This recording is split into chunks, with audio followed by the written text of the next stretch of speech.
রানীঘাটে ভয়াবহ পথ দুর্ঘটনা, গুরুতর আহত 4, একটি বিগ ব্রেকিং। শিলচর কালাইন রোডের রানীঘাট কৃষ্ণপুর এলাকায় বুধবার সকাল 11টার দিকে একটি ভয়াবহ সড়ক দুর্ঘটনা ঘটে। মিজোরামগামী একটি যাত্রী বুঝাই টাটা সুমো ও গ্যাস সিলিন্ডার বুঝাই একটি ট্রাকের মধ্যে সংঘর্ষ হয়। প্রত্যক্ষদর্শীদের মতে একটি ছাগলকে বাঁচাতে ট্রাক গাড়িটি হঠাৎ ব্রেক করলে পেছন থেকে আসা সুমো গাড়িটি ট্রাকটিকে ধাক্কা মারে। ফলে সুমো গাড়ির 4 জন যাত্রী গুরুতরভাবে আহত হন। পরবর্তীতে স্থানীয়দের সহযোগিতায় আহতদের উদ্ধার করে শিলচর মেডিকেল কলেজ হাসপাতালে প্রেরণ করা হয়।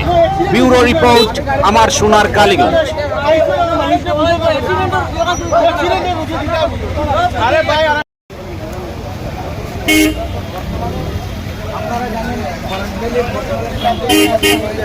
একমাত্র সড়ক ব্যবস্থা হয়েছে শিলচর কালাইন সড়ক।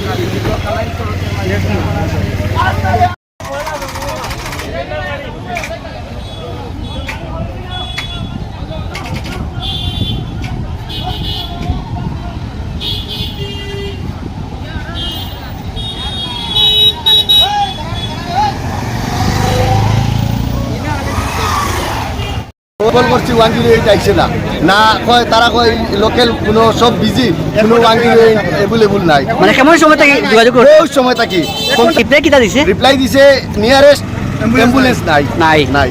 একটা দুইটা করলাম একটা অ্যাক্সিডেন্ট হয়েছে, খুব বড় অ্যাক্সিডেন্ট। দুইটা গাড়ির লগে অ্যাক্সিডেন্ট হয়েছে। মিজোরামের গাড়িটা গুয়াহাটির থেকে আবার সময় অ্যাক্সিডেন্ট হয়েছে রানীঘাট। এই জায়গাটা অ্যাক্সিডেন্ট হওয়ার পরে আমরা 108-এ কল করছি। তারা কয় নিয়ারেস্ট কোনো অ্যাম্বুলেন্স নাই। এটার লাগি 1 ঘন্টা 2 ঘন্টা হয়ে আসছে, এখন তো কোনো অ্যাম্বুলেন্স আইছে না। এরকম মানুষ কি বাঁচবো গেলে? অ্যাক্সিডেন্ট হইলে কোনো অ্যাম্বুলেন্স নাই, মানুষ কিরকম দিব গাড়ি? আমরা অটো দিয়া মেডিকেল কলেজ পাঠাইছি যারা ইনজুর হয়েছে এরারে, কিন্তু 108-এ ফোন করার পরে তারা বলছে নিয়ারেস্ট কোনো জায়গা অ্যাম্বুলেন্স নাই। আমরা সরকারের কাছে ওটাও দাবি যে আম পাবলিকর যদি কিচ্ছু হয় আর আমরা যদি ফোন করি উঠিয়া কোনোদিন অ্যাম্বুলেন্স নাই, তো আর করার কিচ্ছু নাই। জনসাধারণ আপনি ওই তো কই কল করছি 108-ও তারা দেখার যে নিয়ারেস্ট কোনো অ্যাম্বুলেন্স অ্যাভেলেবল নাই। বড়খলা আছে, রাজনগর আছে, এটাতে কিন্তু অ্যাম্বুলেন্স দিতে পারে, তারা কিনে দিল না। তারা বড়াপালির একটাই রাস্তা তো এখন কালাইন রোড। এখন এমন তো বিশ্ব শর্মা স্যারে জানেন যে একটাই রাস্তা, এই রাস্তার নিয়মে গেলে তো নিয়ারেস্ট সবসময় অ্যাম্বুলেন্স রাখতে আসলো।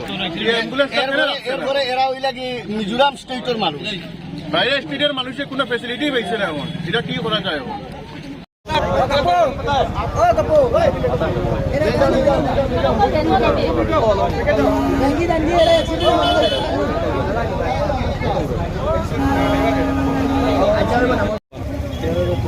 দেখাও সারা